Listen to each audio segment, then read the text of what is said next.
السلام عليكم ورحمة الله وبركاته. إن الحمد لله نحمده ونستعينه ونستغفره ونعوذ بالله من شرور أنفسنا ومن سيئات أعمالنا. من يهده الله فلا مضل له ومن يضلل فلا هادي له، وأشهد أن لا إله إلا الله وحده لا شريك له، وأشهد أن محمدا عبده ورسوله صلى الله عليه وعلى آله وأصحابه والتابعين وتابع التابعين ومن تبعهم بإحسان إلى يوم الدين. يا أيها الذين آمنوا اتقوا الله حق تقاته ولا تموتن إلا وأنتم مسلمون. يا أيها الناس اتقوا ربكم الذي خلقكم من نفس واحدة وخلق منها زوجها وبث منهما رجالا كثيرا ونساء، واتقوا الله الذي تساءلون به والأرحام إن الله كان عليكم رقيبا. يا أيها الذين آمنوا اتقوا الله وقولوا قولا سديدا يصلح لكم أعمالكم ويغفر لكم ذنوبكم، ومن يطع الله ورسوله فقد فاز فوزا عظيما. أما بعد، فإن خير الحديث كتاب الله، وخير الهدي هدي محمد صلى الله عليه وعلى آله وسلم، وشر الأمور محدثاتها، فإن كل محدثة بدعة وكل بدعة ضلالة وكل ضلالة في النار. Ikhwani fillah, a'azakumullah, kaum muslimin yang saya hormati. Setelah kita baca beberapa ayat-ayat Allah di dalam Al-Quran yang menyebutkan kalimat niyah atau kalimat yang semakna dengan niyah, disebutkan dalam Al-Quran dengan berbagai macam istilah-istilah, di antaranya al-iradah. Iradah ini kehendak, barang siapa yang menghendaki dunia, barang siapa yang menghendaki akhirat, itu maksudnya adalah niat. Barang siapa yang meniatkan dengan amalannya adalah dunia, dan barang siapa yang meniatkan dengan amalannya akhirat, ini disebut dalam Al-Quran dengan iradah. Dan kadang-kadang disebut pula dengan ibtigha, wa man yabtaghi wajh Allah, barang siapa yang berharap wajah Allah, barang siapa yang menginginkan wajah Allah. Ini menunjukkan juga makna lain dari niat. Barang siapa yang meniatkan dengan amalannya adalah wajah Allah. Sudah kita baca beberapa ayat Al-Quran yang menyebutkan makna-makna niat. Maka kita baca berikut ini hadis-hadis Rasulullah sallallahu alaihi wa ala alihi wasallam dan ucapan-ucapan para ulama dari kalangan salafus salih radhiyallahu alaihim ajma'in. Berkata Ibnu Rajab rahimahullah, wa amma ma warada fi sunnati wa kalam as-salaf min tasmiyati hadzal ma'na bin niyyah fa katsirun jiddan.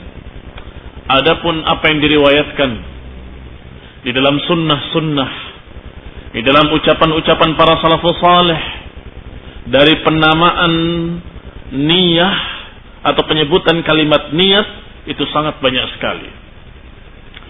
Wa nahnu nadhkur ba'dahu, kita akan sebutkan di sini sebagiannya, sebagaimana dikeluarkan oleh Imam Ahmad rahimahullah dan juga oleh Imam Nasa'i rahimahullah dari hadis Ubadah bin Samit radhiyallahu taala anhu, bahwasanya Nabi sallallahu alaihi wa ala alihi wasallam bersabda, "Man ghaza fi sabilillah wa lam yanwi illa iqalan falahu ma nawa." Barang siapa yang berperang di jalan Allah, tetapi dia tidak meniatkan dalam perangnya itu kecuali iqalan. Iqalan walaupun makna kalimatnya adalah tali, tapi yang dimaksud adalah perbekalan musuh.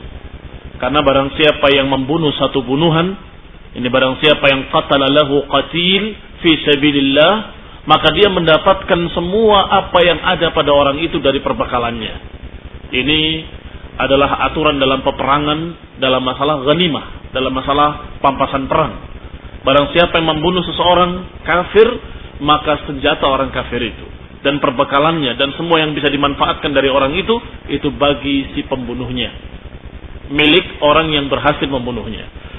Kemudian Rasulullah SAW menyatakan, barang siapa yang berperang fi sabilillah walam yanwi illa iqalan falahu ma nawa.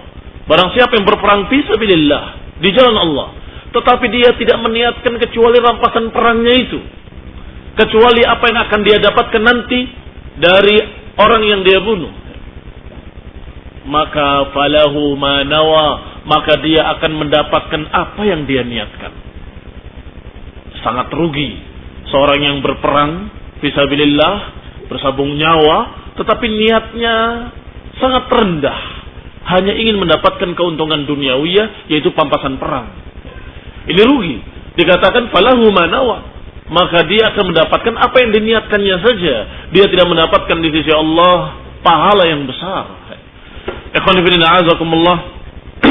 Hadis yang dikeluarkan oleh Imam Ahmad dan Nasa'i dengan sanad yang sahih menyebutkan persis semakna dengan hadis yang sedang kita bahas, yaitu innamal a'malu binniyah wa innama likulli imri'in ma nawa. Kalimat kedua ini walikulli imri'in ma nawa, barang siapa yang berniat maka dia akan mendapatkan apa yang dia niatkan. Maka hadis ini salah satu contohnya. Kalau berperang niatnya hanya ingin mendapatkan pampasan perang, maka dia hanya mendapatkan pampasan perangnya. Wa kharraja al-Imam Ahmad min hadis Ibn Mas'ud. Diriwayatkan pula oleh Imam Ahmad dari hadis Ibn Mas'ud radhiyallahu taala anhu dari Nabi sallallahu alaihi wa ala alihi wasallam. Beliau menyatakan, inna aktsara syuhada'i ummati ashabul furush wa rubba qatilin baina as-saffaini Allahu a'lamu binniyatihi. Kebanyakan para syuhada dari sahabatku, dari umatku adalah ashabul furush, yakni orang-orang yang matinya di tempat tidur. Aktsaru syuhada, kebanyakan para syuhada dari umatku justru orang-orang yang meninggalnya adalah di tempat tidur. Ketika dikatakan bahwa siapakah yang syahid, dijawab oleh para sahabatnya yang syahid adalah yang terbunuh fisabilillah. Kata Rasulullah, idzan inna syuhada la qalil. Kalau cuma itu, syuhada kita sedikit sekali. Sesungguhnya yang mati dalam keadaan kena penyakit perutnya maka dia syahid. Barang siapa yang mati tenggelam maka dia syahid. Barang siapa yang tertimpa reruntuhan maka dia syahid. Dan seterusnya dalam hadis-hadis yang banyak. Maka ikhwan fillah azakumullah, Rasulullah menyatakan sesungguhnya syuhada, para syahid dari umatku kebanyakan orang-orang yang wafatnya di tempat tidur. Justru rubba qatilin bainas saffaini Allahu a'lamu biniyatihi. Sedangkan bisa jadi orang yang mati di barisan tempur, Allah lah yang lebih tahu niatnya. Artinya bisa saja terjadi orang yang meninggal terbunuh di medan tempur dalam keadaan bainat saffain, saful muslimin wa saful kuffar, di antara dua barisan, barisan muslimin dan barisan orang kafir. Artinya dia di tengah-tengah peperangan. Bisa jadi dia tidak syahid. Kenapa demikian? An-niyah. Kembalinya kepada niat. Maka Rasulullah menyatakan bisa jadi orang yang terbunuh di medan tempur, Allah a'lamu biniyatihi. Rasulullah SAW tidak mengomentari apakah syahid atau tidak syahid, tapi Rasulullah SAW menentukan tentang masalah yang paling penting, yaitu niat. Bisa jadi orang yang terbunuh dalam pertempuran, Allah lebih tahu tentang niatnya. Artinya mungkin dia mendapatkan hanya pampasan perang seperti tadi, la yanwi illa iqalan. Bisa jadi dia hanya ingin bergagah-gagahan, ingin menjadi seorang pejuang terkenal sebagai pemberani, maka dia terkenal sebagai syuja' tapi tidak mendapatkan apa-apa dan tidak mendapatkan nilai syahid. Bahkan bisa jadi dia justru mendapat dosa. Kenapa dosa? Karena dia meniatkan dengan niat-niat yang jelek, niat-niat yang haram, atau orang yang dalam keadaan rusak syahadahnya, rusak peperangannya dan perjuangannya karena dosa yang dia lakukan di medan tempur, apakah hulul, mencuri rampasan perang, atau bunuh diri. Dua-duanya terjadi ketika itu. Ketika para sahabat terkagum-kagum dengan seorang yang berjuang dengan semangat dan paling depan sendiri, mereka membicarakannya. Kata Nabi, huwa finnar, dia dalam neraka. Para sahabat terkejut karena dia kagum dengan kehebatan perjuangan orang ini, ternyata dikatakan finnar. Orang ini finnar. Maka sahabat tadi mengikutinya dan berperang di dekatnya. Aku ingin tahu kenapa dia kok finnar. Kenapa Rasulullah menyatakan dia dalam neraka? Ternyata setelah pertempuran-pertempuran dan dia mendapat luka demi luka sampai dia tidak kuat menahan lukanya. Maka dia balik pedangnya yang tajamnya berada di atas dan pegangannya berada di bawah, dan kemudian dia rebahkan dirinya di atas pedangnya dan tertusuk dari dadanya sampai tembus ke belakang punggungnya. Dia mati bunuh diri. Maka sahabat tadi berlari kepada Rasulullah SAW. Sadaqta ya Rasulullah, ashhadu annaka Rasulullah. Engkau benar wahai Rasulullah. Engkau benar, aku bersaksi bahwa engkau betul-betul Rasulullah. Kata Rasulullah, apa yang terjadi? Orang itu membunuh dirinya ya Rasulullah. Ikhwan fillah azakumullah. Sehingga orang yang tidak lihat akhir dari hidup orang ini akan mengatakan asyahid fulan, syahid fulan, kan begitu. Tetapi ternyata dia mati dalam keadaan finnar. Atau seperti seseorang yang mencuri rampasan perang, yang kata Rasulullah dia finnar. Ya Rasulullah, bagaimana finnar padahal dia berjuang fisabilillah? Dia mencuri rampasan perang. Diperiksa perbekalannya dan tasnya, ternyata dia mencuri rampasan perang. Ikhwani fillah azakumullah. Berarti yang namanya syahadah itu adalah pemberian Allah Subhanahu wa taala kepada orang-orang mukhlisin. Orang-orang yang betul-betul perjuangannya ikhlas, niatnya bersih hanya karena Allah Subhanahu wa taala. Maka dalam hadis ini dikatakan bahwasanya kebanyakan umatku meninggal di atas dipan-dipannya atau syahid mereka adalah ashabul furus, tetapi bisa jadi orang yang terbunuh di tengah-tengah peperangan belum tentu syahid. Ini maknanya kita pahami bahwasanya orang yang berjuang di jalan Allah dan mati di dalam perang belum tentu syahid, dan orang yang mati di atas kasur bisa jadi syahid. Mengapa demikian? Apakah makna ini benar? Kita tidak pertanyakan lagi kalau hadisnya sahih. Masalahnya hadisnya memiliki kelemahan, hadisnya dhaif. Sehingga kita berbicara tentang makna kalimat ini, makna yang terkandung dalam kalimat ini. Sudah kita contohkan tadi dua kejadian yang menunjukkan kebenaran makna pertama. Orang yang terbunuh dalam perang belum tentu syahid, tergantung niatnya. Sekarang yang kedua, orang yang terbaring meninggal di atas kasurnya, bisa jadi dia syahid. Ini terjadi pada Khalid bin Walid radhiyallahu taala anhu, yang dia dalam keadaan bertempur terus menerus, setiap peperangan dia ikut, sampai lukanya sekian puluh luka di dalam dirinya dan seluruhnya ada di depan, tidak ada yang di belakang punggungnya. Artinya dia tidak pernah berpaling ke belakang. Tapi ketika wafatnya justru di atas tempat tidur, dan dia sedih dan menangis. Ya Allah, aku bertempur dari peperangan demi peperangan, aku berjihad di jalanmu dari satu peperangan kepada peperangan berikutnya, tapi ternyata aku demikian keadaannya, meninggal di atas kasur.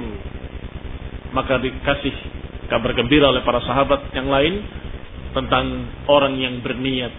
Barang siapa yang berniat untuk jihad, maka dia mendapatkan pahala jihad. Barang siapa yang meniatkan untuk syahid, maka dia akan mendapatkan pahala syahid. Ikhwan fillah a'azakumullah. Hadis ini dengan lafaz yang seperti itu dikeluarkan oleh Imam Ahmad dalam musnadnya secara mursal, sehingga hadis ini memiliki kelemahan. Dan juga dikeluarkan oleh Al-Haythami dalam Majma'uz Zawaid, dan di dalam sanadnya ada Ibnu Lahiyah, dan dia telah didhaifkan min qibali hifdhih.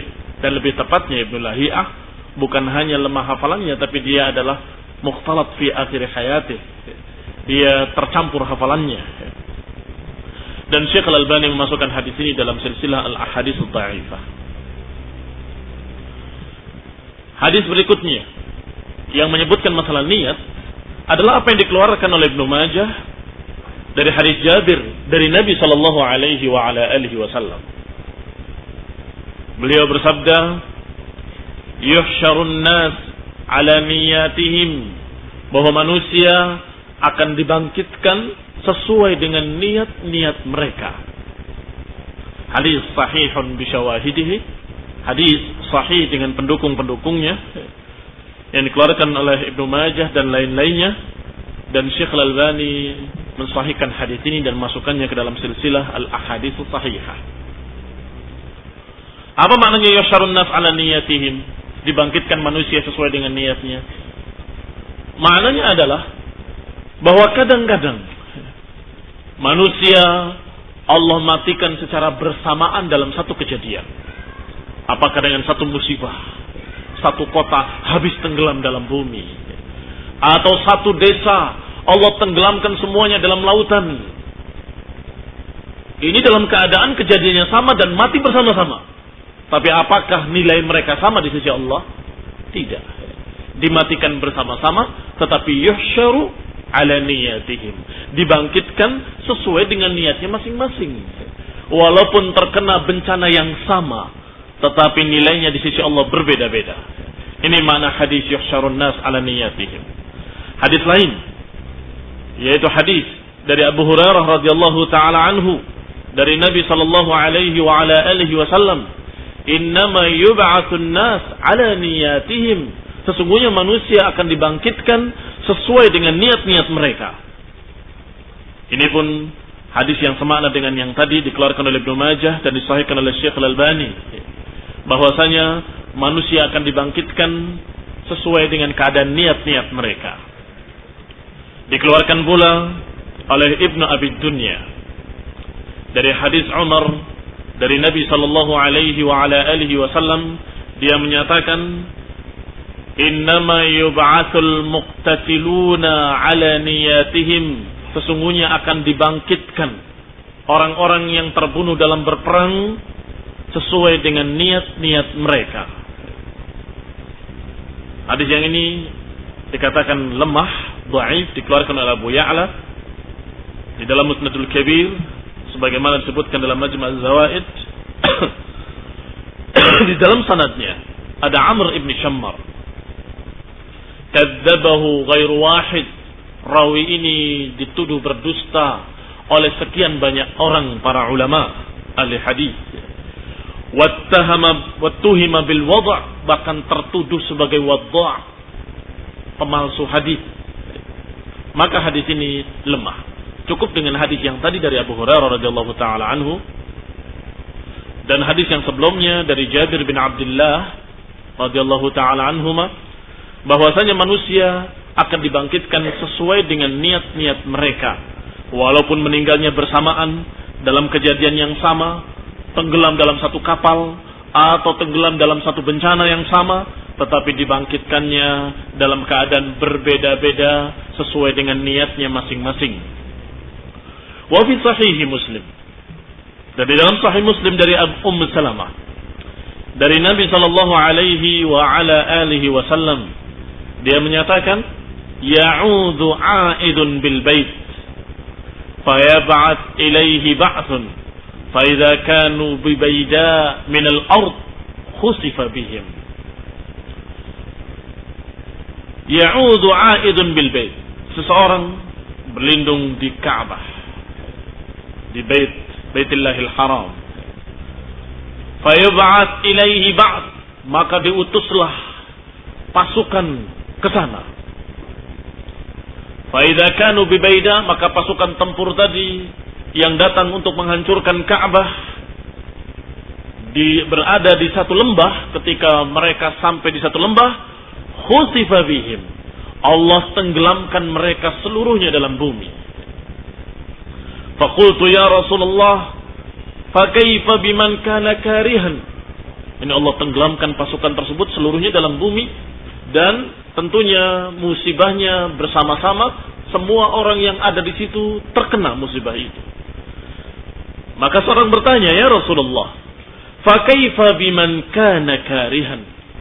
Bagaimana dengan orang yang ikut dalam pasukan tersebut karena terpaksa, bukan kemauan dirinya, tidak punya niat sama sekali? Atau bagaimana dengan penuntun-penuntun ontanya yang dia tidak tahu menau kecuali mengurusi ontanya dan menuntun ontanya dalam keadaan mengharapkan bayaran? Ini seperti tukang-tukang yang dibayar, dia tidak mengetahui mau apa mereka berangkat. Berkata Rasulullah SAW, yukhsaf bihi ma'hum. Orang-orang itu sama, ditenggelamkan bersama mereka. Walakinnahu yub'ats yaumal qiyamati ala niyyatih. Tetapi mereka nanti dibangkitkan sesuai dengan niatnya. Ini yang memang niatnya jahat, kufur, memusuhi Allah dan Rasulnya, atau memusuhi Baitullahil Haram. Sedangkan ini niatnya hanya cari uang karena dia pekerja. Pekerjaannya mengembalakan unta. Maka dia disuruh dapat bayaran, titik. Ada lagi orang yang tidak tahu menau, kebetulan lewat di daerah situ, ikut tenggelam bersama mereka. Maka niatnya beda pula. Ditenggelamkan mereka seluruhnya. Wa yub'atsu 'ala niyatihim. Tetapi mereka dibangkitkan sesuai dengan niatnya masing-masing. Demikian diriwayatkan dalam hadis yang sahih dalam riwayat Muslim.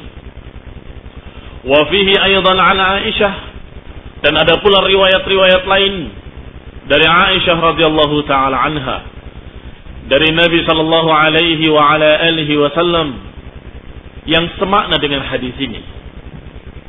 Dan dikatakan di sana, yuhlakuna mahlakan wahidan wa yasduruna masadira syatta. Dalam hadis Aisyah ini, Aisyah bertanya, ya Rasulullah, bukankah di sana ada penuntun-penuntun onta yang tidak tahu apa-apa? Ada orang yang kebetulan datang di sana atau kebetulan lewat di daerah itu, atau ada penduduk di setempat yang ada di situ? Maka dijawab oleh Rasulullah SAW, yahlakuna mahlakan wahidan. Mereka semuanya binasa dengan satu waktu. Yani satu bencana yang satu, mereka semuanya binasa bersamaan. Tetapi yasduruna masadira syatta. Tetapi mereka nanti akan dibangkitkan dalam keadaan berbeda-beda. Berbeda-beda, yakni tergantung niatnya. Dalam keadaan masadirnya, masadiran syatta, masadira syatta. Tempat keluarnya berbeda-beda. Dia dibariskan di tempat orang-orang baik, ini tempat-tempat orang jelek, ini tempat orang-orang yang biasa, ini orang yang kufur. Dibedakan tergantung niatnya masing-masing. Yab'athuhumullahu ala niyatihim. Allah bangkitkan mereka sesuai dengan niatnya. Dan hadis ini pun sahih seperti yang sebelumnya, bahkan dikeluarkan oleh Bukhari dan Muslim, muttafaqun alaih. Wa kharrajal Imam Ahmad wa Ibnu Majah. Dikeluarkan pula oleh Imam Ahmad dan Ibnu Majah satu hadis dari Zaid bin Thabit dari Nabi sallallahu alaihi wa ala alihi wasallam, bahwa beliau bersabda, man kanatid dunya hammuhu farraqallahu syamlahu wa fil lafdhi amrahu wa ja'ala faqrahu baina 'ainayhi wa lam ya'tihi minad dunya illa ma kutiba lahu wa man kanatil akhirah niyyatuhu jama'allahu lahu amrahu wa ja'ala ghinahu fi qalbihi wa atathu dunya wa hiya raghibah. Khonifidina azakumullah. Dalam hadis ini Rasulullah sallallahu alaihi wa ala alihi wasallam bersabda, man kanatid dunya hammuhu. Barang siapa yang kepentingannya hanya dunia, dunia sebagai tujuan utamanya, farraqallahu syamlahu, atau dalam riwayat farraqallahu amrah, Allah akan cerai-beraikan urusannya. Urusannya jadi sulit karena Allah cerai-beraikan urusannya, karena dunia menjadi tujuan utamanya. Wa ja'ala faqrahu baina 'ainayhi, dan Allah jadikan kemiskinan, kefakiran selalu berada di antara dua matanya, di hadapannya. Berarti orang ini ketika keinginannya dunia, dia selalu dalam keadaan fakir dan selalu melihat di depan matanya fakir. Saya akan miskin, saya akan sengsara, saya akan begini terus demikian. Walam ya'tihi minad dunya illa ma kutiba lahu, dan tidak akan mendapatkan dunia kecuali sesuatu yang sudah Allah takdirkan.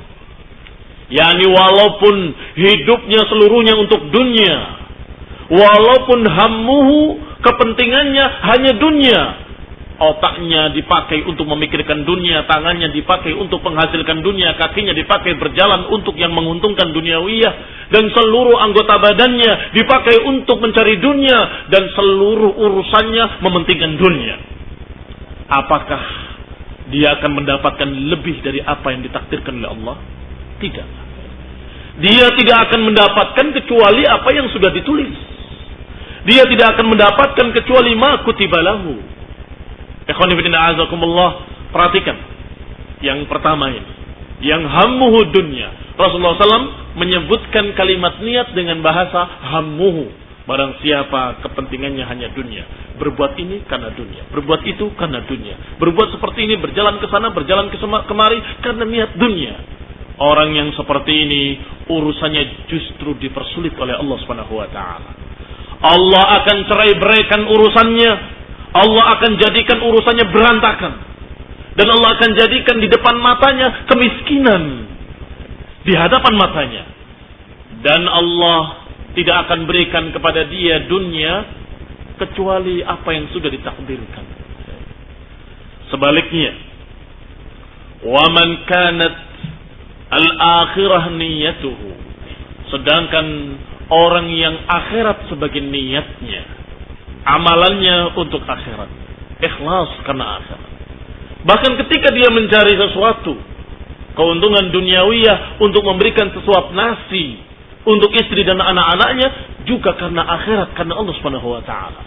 Karena dia merasa itu sebagai kewajiban dari Allah yang dibebankan kepadanya, maka nilai sesuapnya yang diberikan kepada keluarganya sebagai sedekah, sebagaimana dalam hadis Sa'ad bin Abi Waqqas, satu suap nasi atau satu makanan yang engkau berikan ke mulut istrimu, itu dianggap sebagai sedekah. Orang yang demikian keadaannya, yang akhirat sebagai niatnya, jama'allahu lahu amrahu, Allah akan kumpulkan urusannya jadi simpel. Allah akan simpelkan urusannya, akan mudahkan urusannya, wa ja'ala ghinahu fi qalbih, dan Allah akan menjadikan kekayaan di dalam hatinya. Perhatikan perbedaannya dengan yang tadi. Kalau tadi depan matanya selalu tergambar kemiskinan, kalau orang yang niatnya akhirat, di dalam hatinya merasa cukup, merasa kaya. Orang yang kaya adalah kaya hati. Kalau kaya masalah harta, tidak ada batasan dan tidak pernah akan puas. Kalau tidak pernah puas, pasti dia akan merasa dia masih miskin, dia masih miskin, dia masih miskin. Saya masih kurang, saya masih kurang, saya masih kurang. Saya fakir, saya miskin, saya nggak punya apa-apa. Terus demikian keadaannya, dan dia terus mengejar-ngejar dunia dalam keadaan dunia berlari dan dia mengejarnya di belakangnya.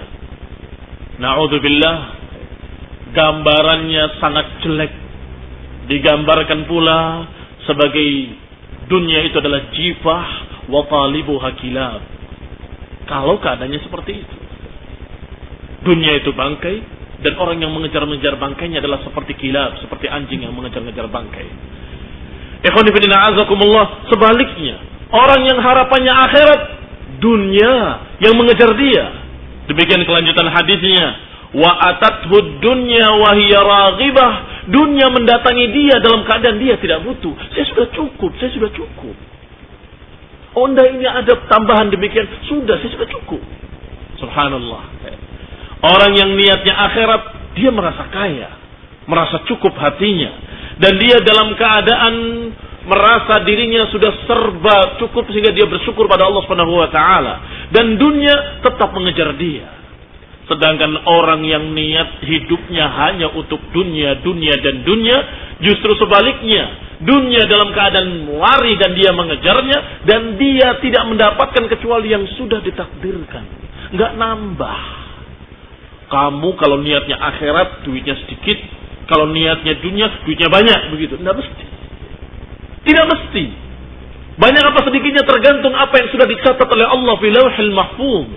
Kamu ikhlas beramal karena Allah dan beribadah karena Allah.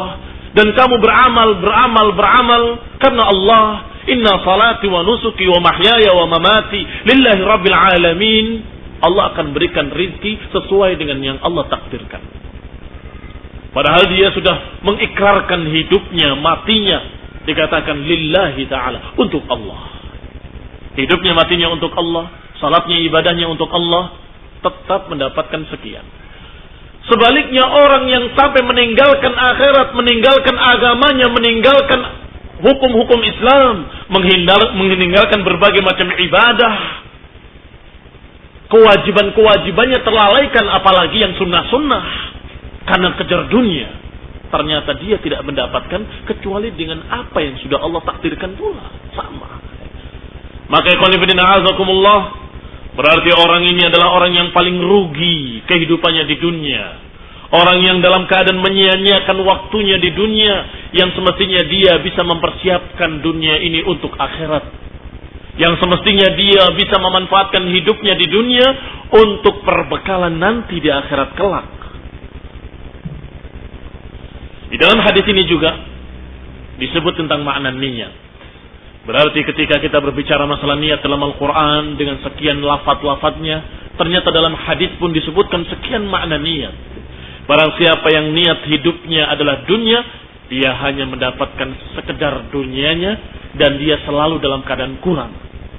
Barang siapa yang niat hidupnya adalah untuk akhirat, maka dia akan mendapatkan rizki dari Allah sesuai dengan apa yang Allah takdirkan, dan dia dalam keadaan merasa cukup, barokah. Di sini dibedakan antara niat dunia dengan niat akhirat. Walafat Ibnu Majah, di dalam lafaz Ibnu Majah dan lafaz Imam Ahmad dikatakan, man kana hammuhul akhirah. Barang siapa hammuhul akhirah. Berarti di sini ada dua lafaz. Dalam satu lafaz disebutkan dalam hadisnya dengan hammuhu, kepentingannya. Di dalam lafaz lain disebutkan niatnya. Berarti makna niat kadang-kadang disebut dengan lafaz hammuhu, kepentingannya. Apa kepentingan kamu hidup di dunia? Oh, untuk cari dunia. Berarti dia hammuhud dunia. Apa kepentingan kamu hidup di dunia ini? Oh, saya mementingkan akhirat. Maka dia akan mendapatkan dari Allah Subhanahu wa taala pahala di sisinya, dan ini yang dimaksud oleh Rasulullah SAW dengan kalimat hammuhu al-akhirah.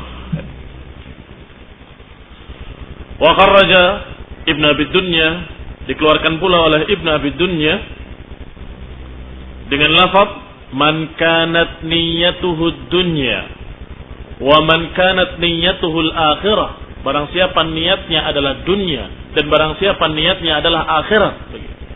Berarti sangat jelas disebutkan dengan kalimat niyah. Innamal a'malu binniyah, dan ini merupakan tafsir wa innamal likulli imri'in ma nawa. Menafsirkan ucapan Rasul yang lain, yaitu sesungguhnya bagi setiap orang akan mendapatkan apa yang diniatkannya.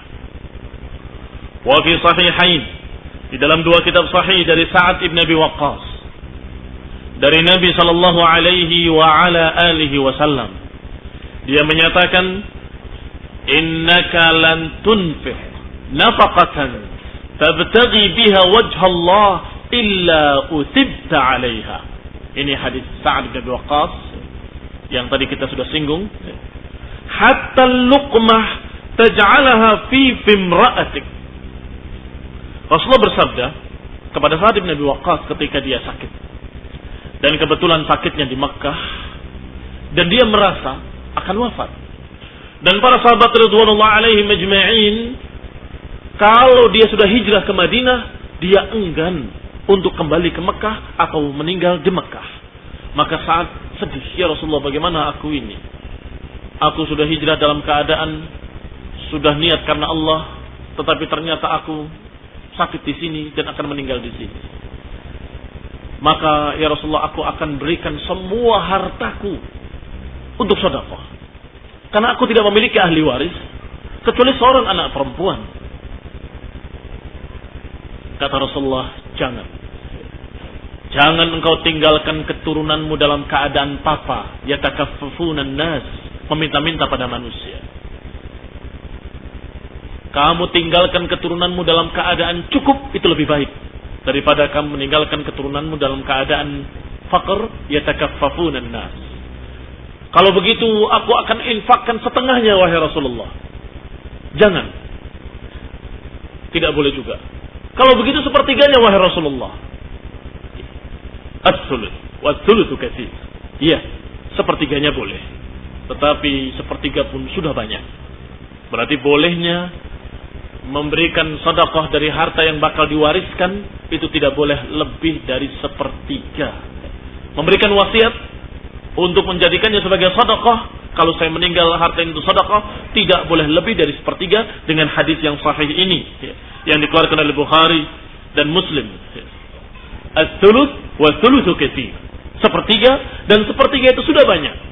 Kemudian dikatakan oleh Rasulullah SAW bahwa kamu memberikan pada keluargamu itu pun sudah sedekah. Jadi jangan kamu gambarkan kalau memberikannya kepada orang lain itu sedekah, kalau kepada keluarga bukan sedekah. Jangan digambarkan demikian. Nah, ini hadisnya, lafadznya dikatakan innaka lan tunfiqa nafaqatan.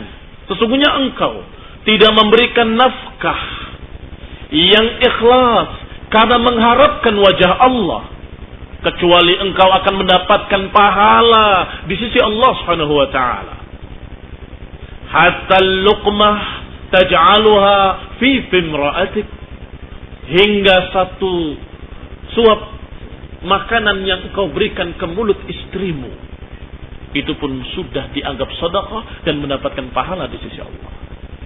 Diajarkan oleh Rasulullah SAW kepada Sa'ad bahwasanya yang namanya sedekah termasuk yang engkau berikan pada istrimu.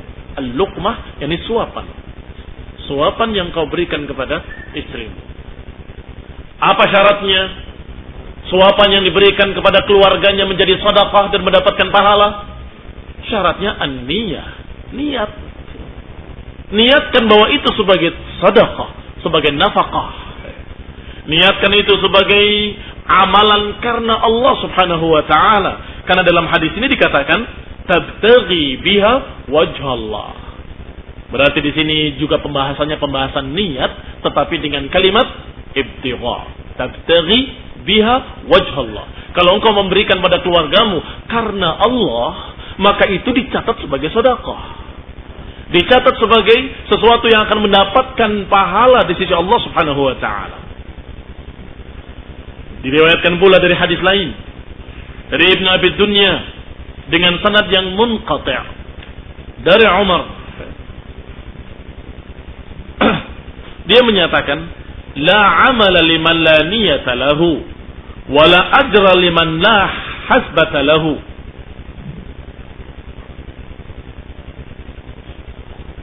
Tidak ada amalan bagi orang yang tidak memiliki niat, dan tidak ada balasan bagi orang yang tidak mengharapkan hisab. Bagi orang yang tidak mengharapkan balasan. Hadis ini ternyata diriwayatkan pula secara marfu' oleh Al-Baihaqi dalam Sunanul Kubra. Apa maknanya? Kata Ibnu Rajab, yakni la ajra liman lam yahtasib thawaba amalihi 'inda Allah 'azza wa jalla. Yakni tidak akan mendapatkan pahala, tidak akan mendapatkan balasan kalau dia memang tidak berniat ingin mendapatkan pahala di sisi Allah. Kalau tidak la yahtasib, kalau tidak ihtisab, maka tidak akan mendapatkan pahala. Apa ihtisab? Mengharapkan hisab. Makanya pada bulan Ramadan ini, masalah puasa disebutkan oleh Rasulullah SAW keutamaannya dengan syarat. Akan didapatkan keutamaan itu kalau ada syaratnya, dan tidak akan mendapatkan keutamaan itu kalau tidak ada syaratnya. Apa syaratnya? Ihtisaban. Imanan wahtisaban. Man shoma Ramadhana imanan wahtisaban. Demikian pula qiyamul lail. Man qama Ramadhana imanan wahtisaban. Barang siapa yang berpuasa di bulan Ramadan karena iman dan dengan ihtisab, mengharapkan hisab, mengharapkan pahala di sisi Allah, maka dia ghufira lahu ma taqaddama min dzambih, maka dia akan diampuni dosa-dosanya yang telah lewat seluruhnya. Masya Allah. Ramadan ila Ramadan. Demikian pula qiyam. Barang siapa yang mengerjakannya imanan wahtisaban, karena keimanan dan karena mengharapkan hisab, maka juga akan mendapatkan nilai besar, yaitu ampunan dari Allah Subhanahu wa taala. Tetapi kalau niatnya lain, niatnya ingin bertemu seseorang di sana, atau niat-niat lain, riya, ujub, sum'ah, ingin didengar, ingin dipuji, ingin disebut, maka tentunya tidak akan mendapatkan kecuali apa yang diniatkannya. Wa innamal likulli imri'in ma nawa. Sesungguhnya seseorang akan mendapatkan apa yang diniatkannya. Maka ikhwan fillah azakumullah, disebutkan di sini dalam hadis dari Baihaqi atau dikeluarkan oleh Al-Baihaqi rahimahullah, la amala liman la niyata lahu. Tidak ada amalan bagi orang yang tidak punya niat. Ini jelas karena orang yang tidak disengaja atau berbuat dalam keadaan tidak punya niat, berarti dia dianggap tidak berbuat. Iya kan? Orang berbuat jahat tidak sengaja, tidak mendapatkan dosa, tidak mendapatkan hukuman, karena nggak sengaja. Sebaliknya orang berbuat baik karena tidak sengaja, juga nggak ada nilainya. Bagaimana demikian? Berarti yang demikian orang yang tidak punya niat, seakan-akan orang itu tidak berbuat apa-apa. Berarti seakan-akan tidak ada amalan. La amala illa bin niyah. La amala liman la niyata lahu, dan tidak ada amalan kalau tidak ada niatnya. Dan orang yang beramal tanpa niat berarti orang yang beramal tidak sengaja, ngigau, melindur, tidur, bangun, jalan, kemudian berbuat sesuatu dalam keadaan tidak sadar. Apakah dinilai orang ini berbuat atau tidak berbuat? Tidak berbuat. Rafi'al qalam. Catatannya pun diangkat, tidak dicatat apa-apa, tidak dicatat dosa, tidak dicatat pahala, berbuat baik atau berbuat jelek, seakan-akan tidak ada amalan. Ikhwan fillah azakumullah. Sedangkan kalimat kedua, la ajra liman la hasabata lahu, sudah diterangkan oleh Ibnu Rajab, maknanya adalah seorang yang beramal kalau tidak mengharapkan hisab, tidak ihtisaban, maka tidak mendapatkan pahala di sisi Allah Subhanahu wa taala. Ada riwayat yang lemah, yang dhaif dari Ibnu Mas'ud, dikatakan la yanfa'u qaulun illa bi'amal wa la yanfa'u qaul wa la amal illa biniyah. Tidak akan bermanfaat ucapan tanpa amalan, dan tidak akan bermanfaat ucapan dan amalan tanpa niat. Ini karena riwayatnya dhaif, kita tidak menganggapnya sebagai hadis. Anggap saja seperti pepatah biasa. Kalimat-kalimat yang dikatakan seperti kalimat yang sering diucapkan oleh seseorang sebagai ucapan-ucapan pepatah, bahwa ucapan nggak ada manfaatnya, nggak ada nilainya, kecuali kalau diiringi amalan. Kalimat yang tepat atau kalimat yang batil? Kalimat yang tepat sesuai dengan ayat Allah Subhanahu wa taala, ya ayyuhalladzina amanu lima taquluna ma la taf'alun. Mengapa kamu mengucapkan apa yang kamu sendiri tidak berbuat? Kabura maqtan 'indallahi an taqulu ma la taf'alun. Besar kemurkaan Allah kalau kamu mengucapkan kalimat yang kamu sendiri tidak melakukannya. Saya mau salat, saya mau salat, saya mau salat, saya mau salat, saya mau salat 1000 kali setiap hari, tapi enggak pernah salat. Apa ada nilainya? La yanfa' illa bi'amal. Tidak bermanfaat kecuali dengan amal. Demikian pula orang-orang yang kemudian mengatakan berpuasalah, berpuasalah, berpuasalah. Dianya tidak berpuasa. Maka ucapan dia justru membuat kemurkaan Allah. Bukan mendapatkan manfaat. Loh, saya kan menasehati. Puasalah, puasalah. Oh, kamu menasehati. Masya Allah. Lah dirimu sendiri. Apakah sudah kamu nasehati? Lima taquluna ma la taf'alun. Kabura maqtan 'indallahi an taqulu ma la taf'alun.